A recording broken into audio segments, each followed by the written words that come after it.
Assalamualaikum warahmatullahi wabarakatuh. Selamat berjumpa kembali ya di channel yang kita cintai ini. Saya akan melanjutkan cerita silat Wiro Sableng, Pendekar Kapak Maut Naga Geni 212, episode yang ke-35, Telaga Emas Berdarah, bagian yang kedua. Karya almarhum Bastian Tito. Selamat mendengarkan bagian yang kedua. Nenek Amini pegang lengan suaminya. Sambil lari dia berbisik, "Anom, aku mempunyai perasaan ada orang yang mengikuti kita sejak dari Martoyudan. Sebelum bergerak lebih jauh, baiknya kita berhenti dan menyelidiki situasi. Perasaanmu sama dengan perasaanku, Amini. Agaknya bukan hanya 1-2 orang yang mengikuti kita, tapi lebih dari 4. Dan bukan sejak dari Martoyudan. Mungkin sekali mulai dari Muntilan sudah ada yang membayangi kita. Siapapun adanya, mereka pasti punya maksud jahat, ingin merampas peta itu, atau sengaja menguntit sampai akhirnya kita tiba di Telaga Emas," menyahuti kakek Anom. "Kalau begitu, mengapa tidak segera berhenti dan menyelidik? Cari tempat yang baik, lihat Bukit Jati di depan sana. Kita baru berhenti begitu sampai di lereng bukit. Itu tempat paling baik untuk memeriksa siapa-siapa yang mengikuti kita." Sepasang kakek nenek itu lari menuju Bukit Jati. Begitu sampai di lereng, keduanya berhenti di bawah sebatang pohon jati besar lalu memandang berkeliling. Tampak 2 bayangan berkelebat dan cepat bersembunyi di balik pohon-pohon jati di bawah sana. Lalu satu sosok tubuh lagi mendekam di balik semak belukar. Tidak kelihatan bayangan orang keempat dan kelima. Mungkin hanya 3 orang bersembunyi itu saja yang mengikuti mereka. "Apa yang kita lakukan sekarang, Anom?" bertanya si nenek. "Kita harus mengelabui mereka. Aku akan lari secepatnya ke arah timur bukit. Kau lari ke jurusan barat. Para penguntit mau tak mau akan lari berpencar dan mengejar. Sampai di lereng bukit sebelah barat, kau harus berputar-putar sejauh hitungan 300. Lalu cepat kau kembali kemari. Aku juga akan berbuat seperti itu sesampainya di lereng sebelah timur. Jika mereka masih sanggup mengejar sampai ke sini lagi, maka aku akan menipu mereka." "Menipu bagaimana?" bertanya nenek Amini. "Kau lihat saja nanti, tapi ingat, jangan kau membuka mulut mengatakan sesuatu atau bertanya. Nah, sekarang kau larilah ke barat." Tanpa menunggu istrinya lari ke barat, kakek Anom sudah lebih dulu berkelebat ke jurusan timur. Dari balik pohon-pohon jati, dari belakang semak belukar, serta dari balik sebuah gundukan tanah, 5 sosok tubuh berkelebat cepat. 2 langsung mengejar ke jurusan timur, yakni arah larinya kakek Anom. Sedang 3 lagi berlari ke jurusan barat, arah lenyapnya nenek Amini. Begitu sampai di lereng barat bukit, si nenek berlari berputar-putar, membuat para pengejarnya jadi kelabakan dan bingung hendak mengejar kemana. Setelah menghitung sampai 300, si nenek berputar lagi 1 kali, lalu lari secepat-cepatnya kembali ke arah di mana tadi dia berpisah dengan kakek Anom. Ternyata 2 kakek nenek itu sampai di situ dalam waktu yang hampir bersamaan. "Pengejarku kehilangan jejak," kata kakek Anom dengan napas mengengah. "Aku sial, agaknya masih ada 2 orang yang terus mengikuti," berkata nenek Amini. "Aku sudah melihat bayangan mereka. Saatnya untuk membuat tipuan. Ingat, jangan sekali-kali bertanya atau membuka mulut. Lihat saja apa yang aku lakukan." Habis berkata begitu, kakek Anom keluarkan sebuah benda dari balik pakaiannya. Begitu memperhatikan nenek Amini, segera tahu kalau benda itu adalah peta rahasia Telaga Emas. Mulutnya terbuka tapi cepat dikatupkan kembali begitu ingat pesan suaminya, yaitu jangan berkata apa-apa ataupun bertanya. Peta rahasia Telaga Emas ini hanya akan membawa bencana bagi kita berdua. Sebaiknya disembunyikan dulu sampai keadaan aman. Amini, berikan padaku golok kecil yang selalu kau bawa. Tanpa berkata apa-apa, Nenek Amini keluarkan sebilah golok dan menyerahkan senjata itu pada kakek Anom. Si kakek lalu mendekati sebatang pohon jati. Dengan ujung golok dia menoreh batang pohon jati, membuat tanda ek. Dengan senjata itu juga dia kemudian mencungkil kulit jati berbentuk 4 segi kecil. Begitu kulit kayu terkelupas, peta rahasia Telaga Emas yang dilipatnya kecil-kecil dimasukkan ke dalam batang yang terkelupas. Lalu potongan kulit kayu ditutupkan kembali ke batang pohon. Dengan mengerahkan tenaga dalam, potongan kulit kayu menempel sama rata, seolah-olah tak pernah dipotong atau dicungkil. Mata awam pasti tak akan mampu melihat batasan cungkilan. Istriku, mari kita tinggalkan bukit ini. Kalau memang ada yang berjodoh dengan peta itu, biar itu menjadi rezeki mereka. Aku tak ingin melibatkan diri lagi dengan segala macam harta itu. Anom, tua bangka tolol, ingat pesanku, bentak kakek Anom ketika istrinya membuka mulut.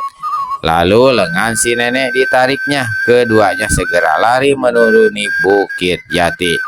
Belum lagi sepasang kakek nenek itu lenyap di kejauhan. Dari balik 2 pohon jati besar berkelebat keluar 2 sosok tubuh yang berpakaian tanpa kancing dan berikat kepala merah. Ternyata bukan lain adalah Gaok Serenggi, Raja Lanun Pantai Selatan.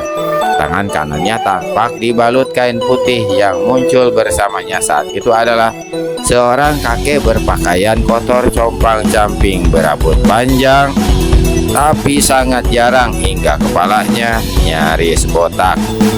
Gaok Serenggi langsung memukul batang pohon jati di mana tadi kakek Anom menyembunyikan peta kain. Kepingan kulit kayu mencelat mental. Lembaran kain tampak melekat di bawah pohon. Raja Lanun tertawa lebar. Dia berpaling pada kakek Kumal. Mana mungkin 2 tua bangka itu bisa menipu kita. Akhirnya peta Telaga Emas menjadi milik kita juga. Hahaha. Kakek Kumal itu tertawa gembira. Kita menemukannya tanpa aku harus melelahkan diri menghadapi lawan-lawan tangguh yang kau takutkan itu, Gaok, kata si kakek pula. Mungkin mereka tak berani mengusik dan sudah pada lari ketakutan ketika melihat kau muncul bersamaku, gembel cakar hantu, ujar Gaok Serenggi pula. Si kakek tertawa mengekeh dan angkat kedua tangannya ke atas. Ternyata manusia ini memiliki 10 jari berkuku panjang berwarna hitam pekat. Gaok Serenggi ulurkan tangan kanannya untuk mengambil peta kain yang melekat di batang pohon. Tapi tiba-tiba ada angin deras menyambar. Wut! Gaok Serenggi terjajar 3 langkah ke belakang, hampir jatuh karena seseorang mendorong bahunya. Peta kain di batang pohon direnggut dan lenyap. Bangsat, kurang ajar, berani mati, teriak Gaok Serenggi. Lalu Raja Lanun ini melompat mengejar. Kakek bergelar gembel cakar hantu juga membentak marah dan berkelebat cepat menghadang orang yang barusan menyambar peta Telaga Emas. Karena terkurung rapat, walaupun tadi gerakannya cepat laksana kilat, si perampas peta kain tidak sempat melarikan diri lebih jauh. Pesolek agung, seru gembel cakar hantu ketika dia mengenali siapa adanya orang yang tegak antara dia dan Gaok Serenggi. Tidak sangka kau pun tertarik pada peta emas itu. Gaok Serenggi alias Raja Lanun Pantai Selatan terkesiap kaget. Ketika mengetahui siapa adanya orang yang barusan mendahuluinya merampas peta Telaga Emas, nama Pesolek Agung merupakan satu momok yang sering membuat geger di pesisir selatan, bahkan sampai jauh ke daratan Jawa Tengah. Kepandaian manusia satu ini tinggi sekali, kabarnya malah sukar dijajaki. Diam-diam Gaok Serenggi merasa beruntung bahwa dia muncul di tempat itu bersama Gembel Cakar Hantu, seorang tokoh silat golongan hitam yang ikut menyandang nama besar di wilayah selatan. Orang yang ditegur tertawa dingin. Pesolek Agung ternyata adalah seorang lelaki berusia hampir setengah abad. Pakaiannya rapi dan sangat bagus, gerak-geriknya seperti kebanci-bancian. Apa yang menarik pada manusia ini ialah walaupun dia seorang lelaki tetapi memakai bedak tebal, penebal alis lengkap dengan sifat mata serta pemerah pipi. Bibirnya dipoles dengan hijau merah mencoreng, rambutnya dicat hitam dan diponi. Telinga sebelah kiri memakai giwang panjang. Sama-sama hidup di kolong langit. Masakan tidak tahu menahu apa yang terjadi di dunia persilatan. Tujuan kita agaknya sama Gembel Cakar Hantu, hanya saja kau terlambat. Sayang sekali, aku lebih cepat darimu. Kata-kata itu diucapkan Pesolek Agung sambil sedikit mendongakkan kepala dan usap-usap rambutnya di sebelah belakang persis seperti orang perempuan genit. Kami sejak 5 hari lalu menguntit Ratu dan Raja Begawan Solo untuk mendapatkan peta itu. Kami harap peta itu diserahkan pada kami. Gaok Serenggi membuka mulut. Kembali Pesolek Agung tertawa dingin. Di atas dunia ini berlaku hukum, siapa cepat dia yang dapat. Peta rahasia itu tidak berjodoh denganmu, Bukankah kau Raja Lanun Pantai Selatan yang terkenal itu? Kalau kau sudah mengenali diriku, berarti kau tahu kita orang satu golongan. Ngapa tega merampas peta itu? Ujar Gaok Serenggi pula. Ini bukan soal tega atau tidak tega, Gaok Serenggi. Seperti aku bilang tadi. Pesolek Agung usap pipinya sebentar, raba-raba bibirnya yang bergincu, lalu meneruskan. Seperti aku bilang tadi, ini adalah persoalan siapa cepat, siapa dapat. Gembel Cakar Hantu batuk-batuk beberapa kali. Sobatku Pesolek Agung, kata manusia berpakaian kumal dan compang-camping ini, mengingat kita sama satu golongan, mengingat pula kita sama-sama bersusah payah dalam mendapatkan peta itu, bagaimana kalau kita berunding? Berunding katamu? Boleh saja sobatku, tapi putusan tetap padaku. Katakan apa yang ingin kau rundingkan. Kita semua sama-sama memecahkan isi peta rahasia, sama-sama pergi ke tempat di mana terletaknya Telaga Emas, lalu membagi hasil. Kau seperdua, kami berdua, biarlah sisanya. Usul baik untuk bahan perundingan, tapi jawabannya adalah tidak, sahut si Pesolek Agung pula. Kau 2/3, kami yang 1/3, berkata Gaok Serenggi. Pesolek Agung tertawa panjang, lalu lagi-lagi usap bibirnya seolah-olah merapihkan ginjunya. Banyak orang menyangka kalau aku seperti perempuan. Hatiku tentu penuh welas asih seperti perempuan juga. Sangkaan yang salah. Justru aku lebih tegas dari kaum lelaki. Sekali aku bilang tidak, sampai kapanpun tetap tidak. Selesai berkata begitu, sepasang mata Pesolek Agung yang memakai sifat mata menatap tajam-tajam pada Gembel Cakar Hantu dan Gaok Serenggi. Ketika dia hendak balikan tubuh untuk pergi, terdengar seruan Gaok Serenggi. Tunggu dulu. Pesolek Agung hentikan langkahnya. Hari sudah tinggi. Orang sepertiku tak berada lama-lama di tempat ini. Jika kau bersikeras tak mau membagi rezeki, terpaksa kami melakukan hal-hal yang tak diinginkan. Gembel Cakar Hantu mengancam. Bagus, kau berani mengancam, Gembel Cakar Hantu. Berani mengancam berarti berani membuktikan ancaman. Kedua kaki pesolek agung bergeser mengembang. Kedua tangannya digosok-gosok tiada henti sementara. Peta telaga emas sudah sejak tadi disimpannya di balik pakaiannya yang bagus.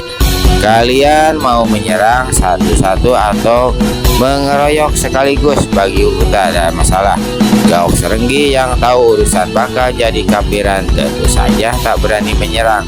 Sebaliknya Gembel Cakar Hantu yang sudah terlanjur mengeluarkan kata-kata ancaman itu tentu saja merasa malu besar bila mana dia tidak melayani tantangan orang. Tak banyak menunggu lagi, Gembel Cakar Hantu membentak, "Lihat serangan!" 10 jari tangannya terkembang lurus laksana 10 potong besi runcing. Keseluruhan jari itu bertengger dan tampak ada sinar redup berwarna kehitaman pada ujung kuku-kuku yang panjang runcing berwarna hitam itu.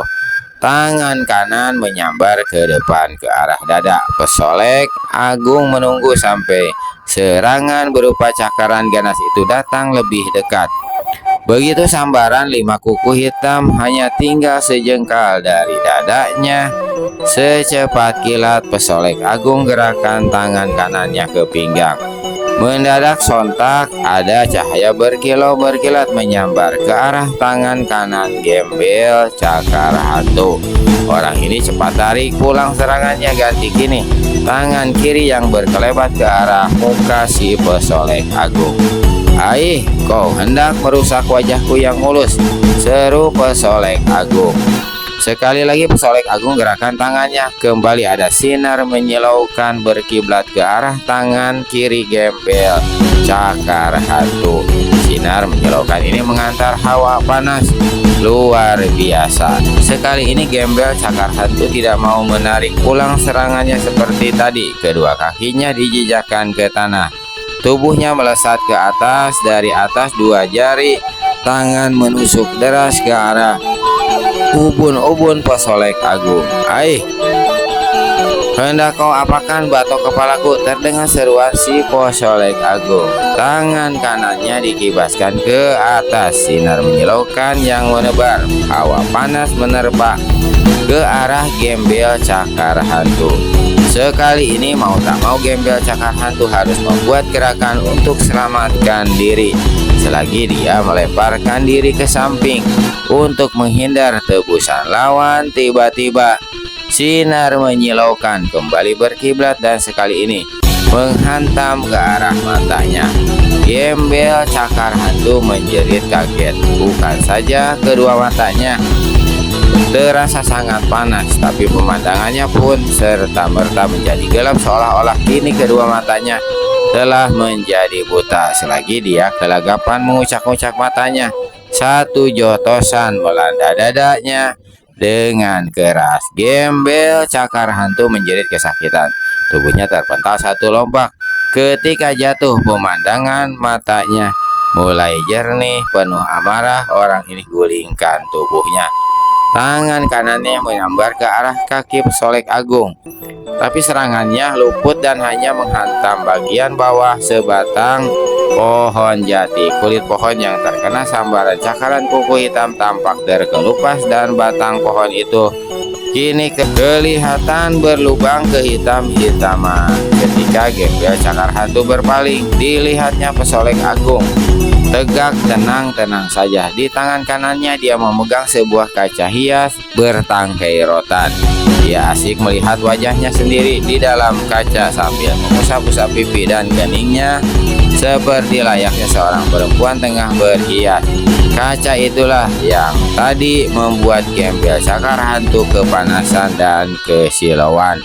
Hawa amarah yang menggeledak membuat bekas pukulan di dada Gembel Cakar Hantu menjadi tambah sakit. Ketika dia coba berdiri sambil kerahkan tenaga dalam untuk kembali melancarkan serangan, mendadak dari mulutnya menyembur darah segar. Gembel Cakar Hantu menjadi lemah melihat darahnya sendiri. Kedua lututnya goyah, tubuhnya terkulai lalu jatuh terkapar di depan kaki Gauk Serenggi. Kau juga ingin kubuat seperti itu, ujar pesolek agung. Gaok Serenggi yang sudah lumer nyarinya tak berani menjawab ataupun bergerak. Pesolek agung merapihkan topi rambutnya, lalu sambil tertawa panjang dia tinggalkan tempat itu. Gembel cakar hantu berusaha bangkit sambil pegangi dada, tapi tubuhnya lemas dan dadanya sakit-sakit. Dia kembali tergeletak di tanah. Gaok, tolong aku, dudukan aku di bawah pohon sana, Gaok. Terdengar Gembel cakar hantu merintih. Manusia tak berguna, mengomel Gaok Serenggi. Susah payah aku mengajakmu memburu peta itu. Ternyata kau hanya pantas dimasukkan tong sampah. Setelah mengucapkan caci maki itu, Gaok Serenggi putar tubuhnya. Gaok, jangan tinggalkan aku di sini. Raja Lanun Pantai Selatan tidak pedulikan ratapan orang itu. Dia melangkah pergi meneruskan perjalanan menuju puncak Bukit Jati. Di puncak bukit dia hentikan langkah dan menatap berkeliling. Walaupun selama ini dia malang melintang di lautan, tapi sebagai seorang tokoh hitam di pesisir selatan, Gaok Serenggi cukup tahu seluk-beluk daerah di mana dia berada saat itu.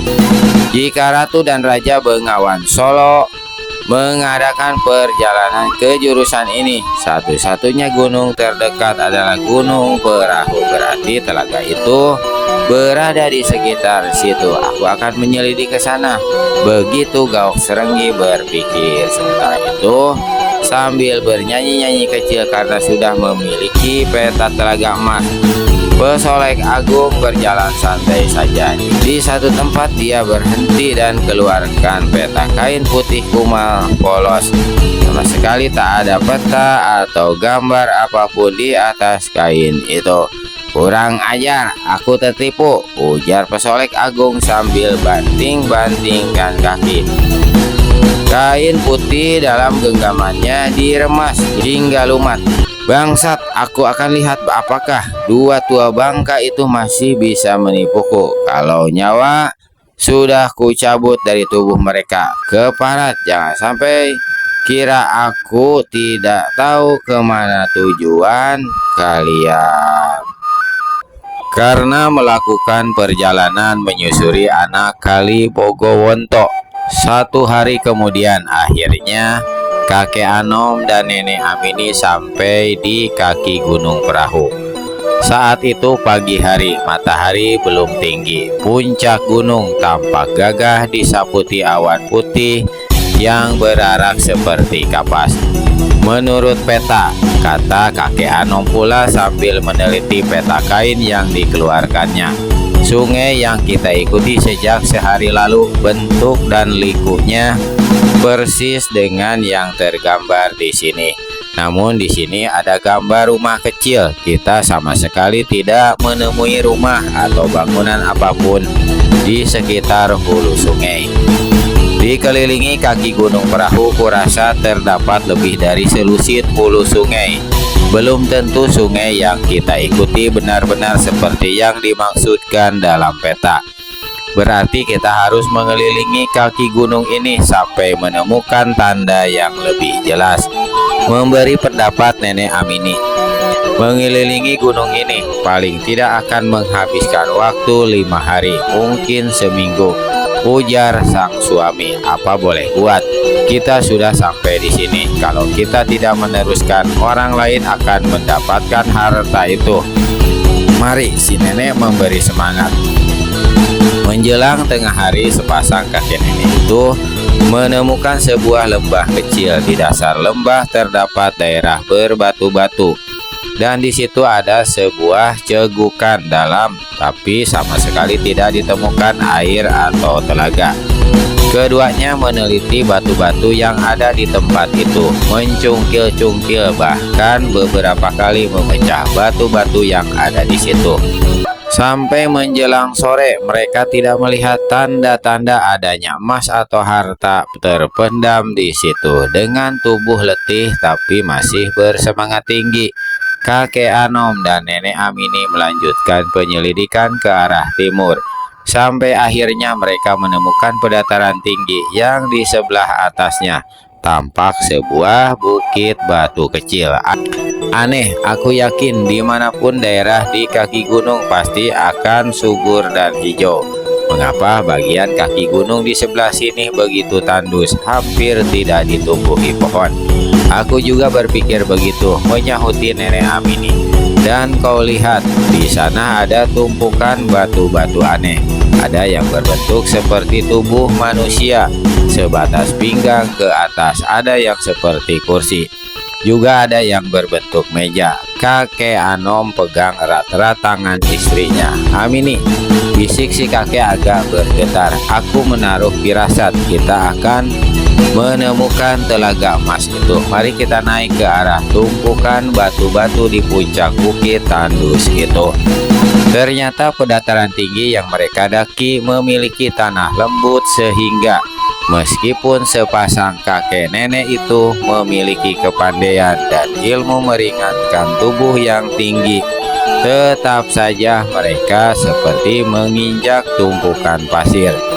Setiap melangkah kaki mereka pasti tenggelam sedalam setengah sampai 1 jengkal. Aneh tanah di tempat ini, berkata Anom. Sesaat dia berhenti menunggu istrinya yang agak tertinggal di belakang.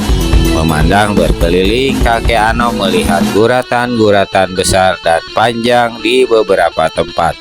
Guratan-guratan itu ada yang mulai dari kaki pedataran dan menuju ke arah bukit batu. Ada juga yang membelintang menuju berbagai arah. Apa yang kau perhatikan, Anom? Kakek Anom menuju ke arah guratan-guratan panjang. Nenek Amini ikut-ikutan memperhatikan apa yang menyebabkan tanah pedataran tinggi ini tergurat-gurat seperti itu. Kelihatannya bekas dilalui sesuatu. Jelas bukan manusia. Kita teruskan saja perjalanan ke atas. Mungkin di atas sana kita bisa menemukan jawabnya, ujar Nenek Amini. Kedua orang itu kembali melanjutkan perjalanan. Kakek Anom lebih dulu, istrinya mengikuti dari belakang. Karena itu, si kakek sampai lebih dulu di puncak pedataran di mana terdapat tumpukan-tumpukan batu-batu berwarna hitam yang memberikan bentuk berbagai rupa. Ada yang seperti manusia, ada seperti kursi meja, ada pula seperti binatang mendekam dan sebagainya. Namun semua wujud batu-batu itu sama sekali tidak diperhatikan kakek Anom. Matanya tertancap pada sebuah telaga kecil yang terletak 20 langkah di depannya, dikelilingi oleh batu-batu hitam beraneka bentuk itu. Amini, seru kakek Anom tak dapat lagi menahan gembiranya. Ini pasti telaga emas itu. Mendengar teriakan suaminya, Nenek Amini melesat ke atas bukit. Begitu melihat telaga, si nenek langsung merangkul suaminya. Kita akan jadi kaya raya, Anom. Lebih kaya dari raja, lebih kaya dari sultan. Kakek Anom juga gembira, namun orang tua satu ini tidak terus terbawa hanyut kegembiraan. Sambil mengusap bahu istrinya, dia berkata, "Nek, mari kita menyelidik telaga itu. Kulihat airnya berwarna aneh, tidak biru, tidak kehijauan, tapi butek hitam. Lagi pula belum kulihat bayangan emas di tempat ini." Nenek Amini menuju ke arah selatan. Aku merasa pasti emas itu tersembunyi di sini, Anom. Lihat ke arah yang kutunjuk. Di situ ada hulu sebuah sungai. Likunya sama seperti dalam peta kain, dan di sebelah sana lagi ada air terjun kecil. Tapi di mana rumah kecil yang ada dalam peta? Si nenek memandang berkeliling. Memang tidak tampak rumah atau gubuk di sekitar sini.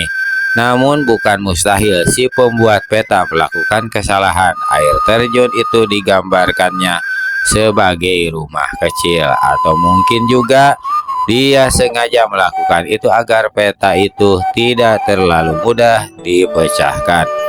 Kakek Anom angguk-anggukan kepalanya. Kedua orang tua itu kemudian melangkah menuju telaga. Telaga ini tidak terlalu luas, lebih mirip sebuah kolam besar karena mulai dari bibir telaga sampai ke dinding sebelah bawah terbuat dari batu. Dan seperti yang dikatakan kakek Anom tadi, air telaga berwarna hitam butak hingga tidak dapat dilihat dasarnya. Padahal tampaknya air telaga itu dangkal-dangkal saja. Kakek Anom memperhatikan dasar telaga dengan teliti, gelap pekat, tapi beberapa kilas dia seperti melihat pantulan-pantulan kecil berwarna keputihan. Si kakek berjongkok di tepi telaga, tangan kanannya diulurkan dalam-dalam. Ketika sebagian bahunya ikut tenggelam basah dalam air, dia berhasil menyentuh dasar telaga. Telaga ini dangkal sekali, Nek. Dasarnya terasa dingin tapi agak lembut. Aku seperti menyentuh sesuatu yang agak kasar. Di mana tersembunyinya emas itu? Kakek Anom masih meraba-raba beberapa lamanya sambil memandang berkeliling. Aneh, katanya kemudian. Apa yang aneh, Anom? Bertanya si nenek. Dasar telaga ini seperti mengeluarkan denyutan-denyutan halus. Kakek Anom keluarkan tangannya dari air lalu mencium ujung jarinya yang tadi dipakai meraba-raba. Bau amis, katanya. Setelah berpikir sejenak, kakek itu kemudian berkata, "Mari kita coba pecahkan batu-batu hitam ini. Kita lihat bekas pecahannya, apakah mengandung emas atau tidak." Dengan susah payah mereka mencari beberapa buah batu sebesar kepalan. Setelah menemukan kedua, kakek nenek itu pergunakan batu-batu itu untuk menumbuk dan menghancurkan batu-batu hitam yang ada di situ. Mereka mulai dengan sebuah batu hitam berbentuk punggung gajah. Dengan mengerahkan tenaga dalam, batu yang lebih kecil dihantamkan ke punggung batu lebih besar. Brak! Batu kecil dan sebagian batu besar sama-sama hancur. Sepasang kakek nenek cepat memeriksa pecahan batu besar. Mereka tidak melihat atau menemukan apa-apa. Bagian dalam pecahan batu sama saja hitamnya dengan bagian luarnya. Kakek Anom tampak kecewa, tapi si nenek memberi semangat. Kita coba yang lain. Begitulah, sementara matahari mulai menggelincir ke tempat tenggelamnya. Sepasang kakek nenek itu sibuk memecah batu-batu hitam yang berada di sekeliling telaga. Hasilnya nihil. Batu-batu itu tidak ada bedanya dengan yang pertama kali mereka selidiki. Hitam pekat. Tak ada bagian yang menunjukkan adanya emas. Ketika matahari tenggelam dan tempat itu menjadi gelap, kakek Anom dan nenek Amini duduk kelelahan di tepi telaga. Telapak tangan dan jari-jari mereka terasa pedas, ada yang mengelupas dan berdarah. Rezeki kita masih jelek, Amini. Ini bukan telaga yang ada dalam peta. Aku khawatir jangan-jangan telaga itu sebenarnya tak pernah ada. Nenek Amini duduk terdiam. Meskipun semangatnya sedikit mengendur, namun dia begitu yakin bahwa telaga yang ada di hadapan mereka dalam gelap itu adalah benar-benar telaga emas yang ada dalam peta kain yang selama puluhan tahun menjadi rahasia tak terpecahkan dalam dunia persilatan. Perlahan-lahan si nenek mengisut duduknya ke tepi telaga. Di sini, dalam gelapnya malam, dia membuka kembali peta kain itu. Setelah beberapa saat dimasukkannya ke balik pakaian seraya berkata, "Aku yakin ini memang telaga yang dimaksudkan dalam peta. Tapi kau saksikan sendiri, Nek, kita sudah menyelidik, memecah seluruh batu yang ada di tempat ini. Jangankan emas, tembaga pun tidak ada di sini. Kita belum mencoba batu yang menjadi bagian langsung telaga ini," berkata nenek Amini. Dia mengambil sebongkah pecahan batu lalu kerahkan tenaga dalam ke tangan kanan dan brak! Dia menghantam bongkahan batu itu ke pinggiran batu telaga. Batu di tangan si nenek hancur berantakan, sedangkan pecahan pinggiran telaga terpental dekat kakek si nenek. Perempuan tua itu cepat mengambil kepingan batu tepi telaga, mendekatkannya ke matanya agar dapat meneliti lebih jelas. Sesaat kemudian terdengar pekik si nenek. "Apa yang kau lihat, Nek?" Ikut menjerit kakek Anom. "Mas, Anom, lihat! Sebelah dalam batu telaga berwarna kuning berkilat. Mas, Anom, Mas!"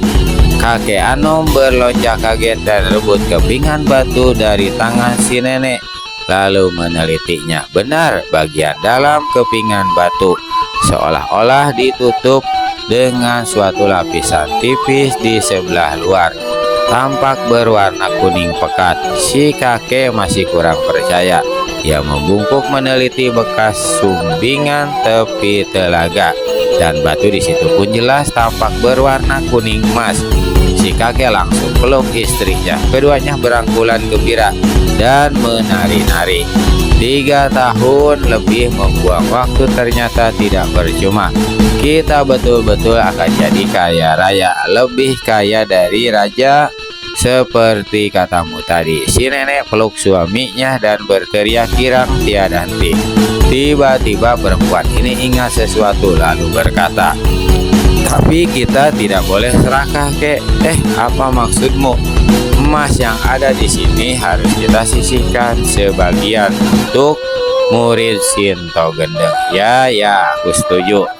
Pendekar 212 itu yang membuka jalan, menunjukkan letak tempat rahasia ini. Kita berdua akan mencarinya dan memberikan sebagian emas yang ada di sini. Kita harus mengambil semua emas yang ada di sini malam ini juga, Anom. Ya, malam ini juga. Sebelum ada lagi manusia biang celaka muncul di sini. Hanya saja aku berpikir-pikir, bagaimana kita membawa semua emas yang ada di sini? Kita perlu gerobak besar dengan kuda-kuda yang kuat, lalu lusinan karung. Kita harus mencari linggis dan pentungan besi. Kalau begitu, biar malam ini kita tidur di sini. Besok pagi kita mulai bekerja keras dan mengatur semuanya. Aku kurang setuju, ujar kakek Anom. Kau tetap di sini. Aku akan turun ke desa terdekat mencari kereta, karung, kuda, semuanya. Menjelang pagi, aku pasti sudah ada di sini. Kau berani ku tinggal sendiri di sini, Amini? Masakan tidak berani? Kau pergilah. Ya, aku akan pergi sekarang juga, kata kakek Anom. Justru pada saat itulah sepasang kakek nenek ini mendengar suara air telaga bergemericik, menyusul suara mendesis. Bau amis menebar. Nenek Amini yang kebetulan memeluk suaminya dengan muka menghadap telaga tiba-tiba berteriak keras, Anom, lihatlah, ada hantu keluar dari telaga itu." Kakek Anom tersentak kaget, terlebih karena memang dia juga mendengar suara bergemuruh keluar dari dalam telaga. Ketika dia berpaling, terloncatlah kakek saking terkejutnya. Dari dalam telaga melesat keluar sesosok makhluk berkepala dan bertubuh panjang besar luar biasa. Meskipun gelap, tapi tubuhnya kelihatan seperti memiliki bagian-bagian yang berkilauan. Makhluk ini memiliki sepasang mata berwarna hijau. Mulutnya yang menganga menjulurkan lidah panjang bercabang 2 yang juga berwarna hijau. Ular hantu raksasa!" teriak kakek Anom gagap dan takut. Makhluk yang keluar dari dalam telaga ternyata memang sejenis sanca raksasa yang mengerikan.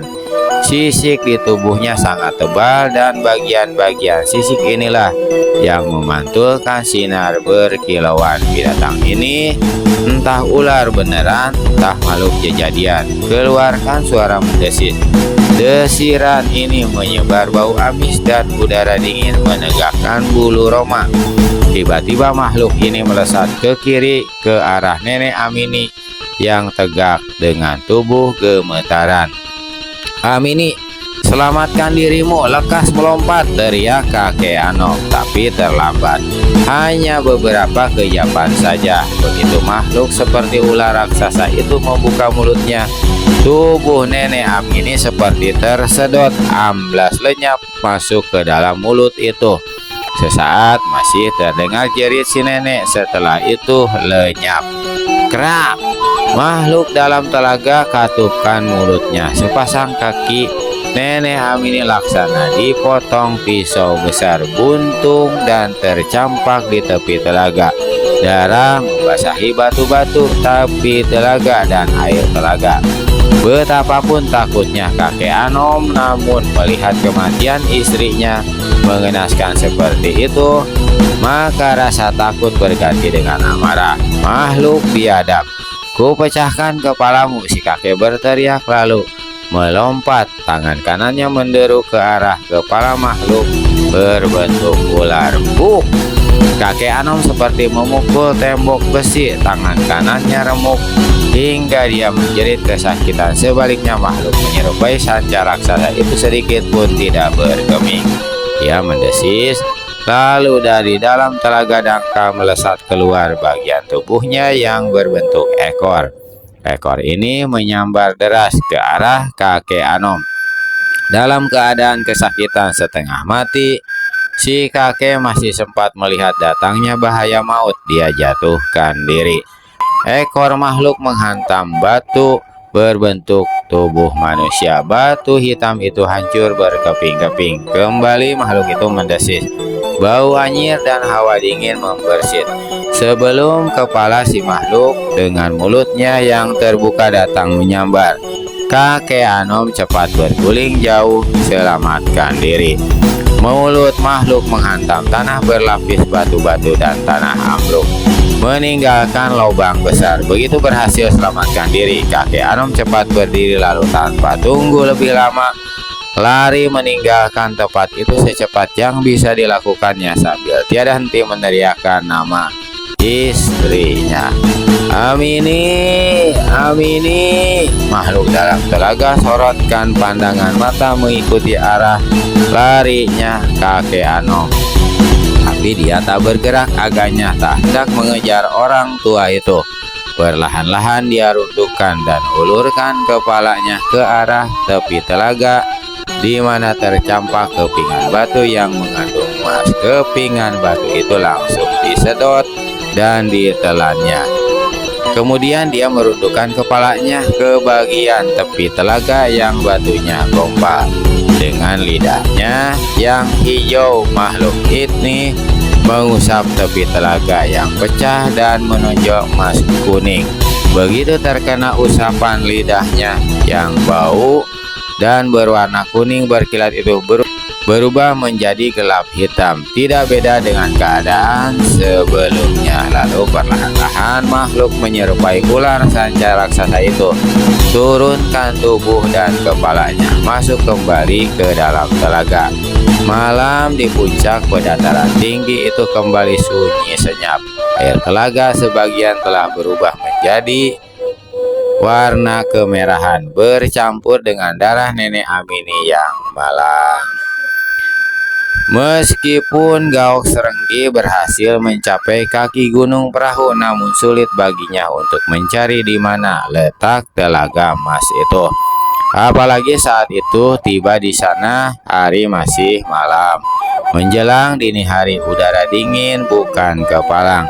Raja Lanun Pantai Selatan itu memutuskan untuk menunggu sampai pagi datang. Selagi dia mencari tempat yang baik untuk tidur, lapat-lapat dia mendengar suara orang berteriak. Tiada henti. Gaok Serenggi cepat pasang telinga. Dia mendengarkan sambil berlindung di balik serumpun pohon-pohon kelapa. Makin lama suara teriakan itu semakin jelas. Amini, Amini. Itu nama Ratu Bengawan Solo. Membatin Gaok Serenggi, siapa yang berteriak terus-menerus menyebut nama itu? Orang itu berteriak sambil berlari. Dengan gerakan cepat tapi sangat hati-hati, Gaok Serenggi bergerak dan berpindah dari balik pepohonan atau semak belukar menyongsong dan mendekati suara orang yang berteriak. Selang beberapa lama dia melihat seorang berlari dari jurusan barat. Orang inilah yang meneriakkan nama Amin itu. Dalam jarak beberapa belas tombak, Gaok Serenggi segera dapat mengenali orang itu. Bukan lain adalah kakek Anom alias Raja Bengawan Solo. Apa yang terjadi dengan tua bangka kepala itu? Dia lari seperti dikejar setan. Istrinya tidak kelihatan dan dia tidak terus-menerus meneriakkan nama istrinya. Gaok Serenggi melompat keluar dari persembunyiannya ketika kakek Anom hanya tinggal beberapa tombak di hadapannya. "Hai, berhenti!" seru Gaok Serenggi. Kakek Anom tampak kaget. Hentikan larinya lalu kembali berteriak, "Amini, Amini! Mana istrimu? Mana peta telaga emas?" menghardik Gaok Serenggi. Namun dia tidak berani datang lebih dekat, bukan saja karena dia sudah mendapat pelajaran dari si kakek sewaktu terjadi perkelahian 10 hari lalu. Tapi si kakek yang kelihatan aneh itu mungkin jauh lebih berbahaya. "Mana peta?" teriak Gaok Serenggi kembali. "Amini, Amini!" seru kakek Anom berulang kali dan kini dia berseru sambil tangannya menunjuk-nunjuk ke arah barat dari jurusan mana dia tadi muncul. "Hai, berikan peta telaga emas padaku!" kembali Gaok Serenggi membentak. Namun lagi-lagi kakek Anom menjawab dengan menyebut nama istrinya sedang tangannya menunjuk ke arah barat. Sesaat kemudian orang tua ini lari dari tempat itu meninggalkan Gaok Serenggi yang tidak habis heran. Tua bangka itu sudah jadi gila agaknya, pikir Gaok Serenggi. Setelah kakek Anom lenyap di kegelapan malam, dia berpaling ke arah barat, arah yang terus-terusan ditunjuk si kakek. "Ada apa di jurusan itu? Aku harus menyelidik." Sesaat Gaok Serenggi berpikir-pikir sambil urut-urut tangannya yang dibalut. Sret! Gaok Serenggi cabut senjatanya, sebilah golok pendek berwarna hitam tanda mengandung racun jahat. Sebelumnya Raja Lanun Pantai Selatan ini memiliki sebilah kelewang bergerigi yang juga mengandung racun jahat. Kelewang itu terjatuh di Bengawan Solo sewaktu terjadi perkelahian antara dia dengan Ratu dan Raja Bengawan Solo beberapa waktu yang lalu. Dengan menggenggam golok di tangan kiri, Gaok Serenggi melangkah ke jurusan barat. Dia yakin pasti sesuatu yang hebat terjadi di jurusan itu. Hebat berarti mengandung sesuatu bahaya. Karena itulah dia melangkah sambil bersiap siaga dengan senjata andalannya. Ketika langit di timur mulai tampak kemerahan, tanda sebentar lagi siang surya akan terbit menerangi jagat. Gaok Serenggi sampai di bagian kaki gunung perahu di mana dia dapat melihat pedataran tinggi yang puncaknya terdapat batu-batu hitam aneka bentuk.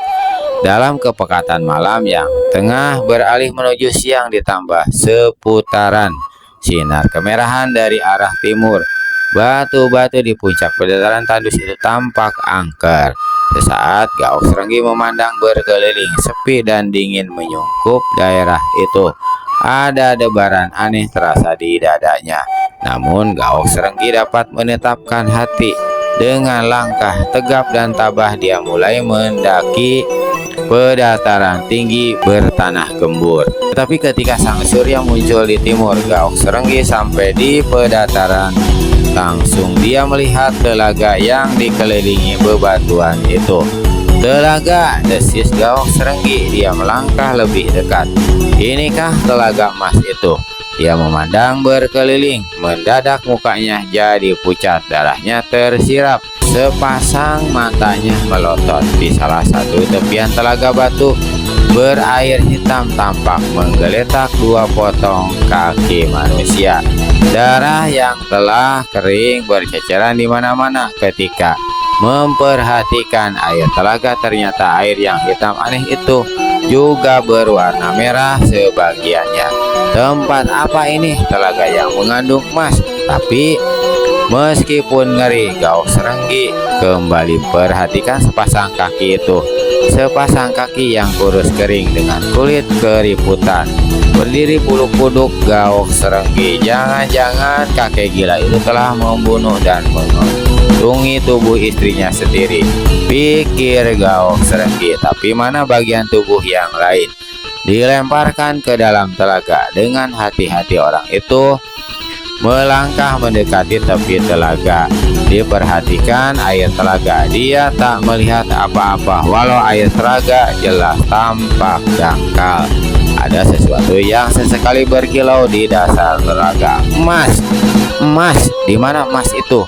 Gaok Serenggi memandang berkeliling, mengawasi setiap sudut telaga, mengawasi batu-batu hitam berbentuk aneh yang bertebaran di sekeliling telaga.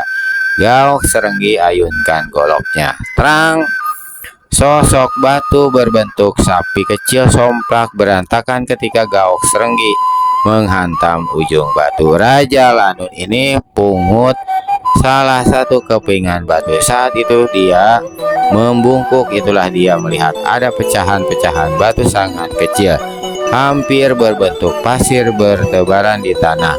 Benda-benda itu berwarna kuning dan berkilau terkena cahaya matahari yang baru terbit. Gaok Serenggi meraup tanah dan mendekatkan tanah itu ke matanya. Emas, ini emas, katanya dengan suara gemetar ketika dia merasa yakin pasir-pasir sangat halus itu adalah bubuk emas.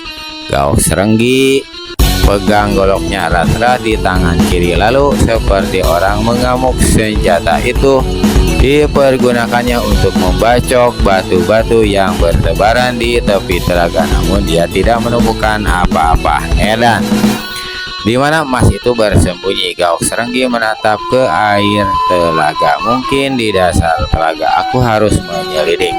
Raja Lanun yang dadanya penuh bulu ini turun ke dalam telaga. Ketika kedua kakinya menginjak dasar telaga, ada rasa aneh yang membuat tengkuknya merinding. Golok di tangan kiri digenggam erat-erat. Aneh, dasar telaga ini lembut dan agak membat, licin seperti ditutupi lumut. Astaga, dasar telaga bergerak. Saking kagetnya Gaok Serenggi melompat ke atas, tapi dia merasa heran.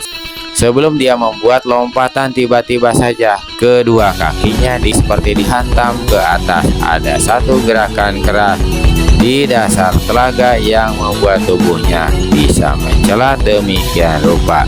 Dalam keadaan masih terlontar di udara, sebelum mengetahui apa yang terjadi, tiba-tiba Gaok Serenggi mendengar suara air telaga menyibak deras, disusul oleh desiran keras udara serta merta terasa dingin dan bau amis menebar.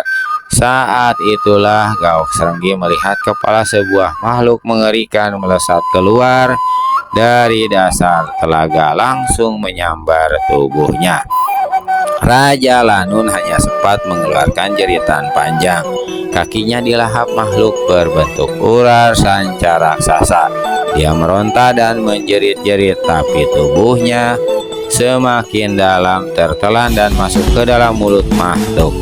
Tepat ketika tubuh itu masuk sebatas leher, si makhluk katupkan mulutnya. Putuslah leher Gaok Serenggi, darah muncrat, kepalanya menggelinding di tepi telaga batu bersambung. Nah, paling segitu dulu aja teman-teman ya. Nanti akan kita lanjutkan lagi. Maaf atas segala kekurangan. Terima kasih atas segala perhatian. Wabillahi taufiq wal hidayah. Wassalamualaikum warahmatullahi wabarakatuh.